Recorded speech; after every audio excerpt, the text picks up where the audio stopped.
Question number 34. Which statement about the EMF of a force is always correct? Okay.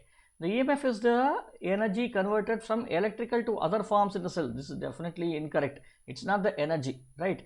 The EMF is the energy provided by the cell per unit charge passing through it. Okay, it's the energy per unit charge. Energy per unit charge. If you replace this by energy by work done per unit charge.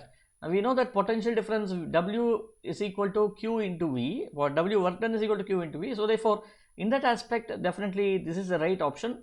The EMF is the potential difference across the internal resistance of the cell. So what does it tell you? That means if this is your internal resistance, this is the battery, is saying that this is the potential difference across this. No, this is not the right one.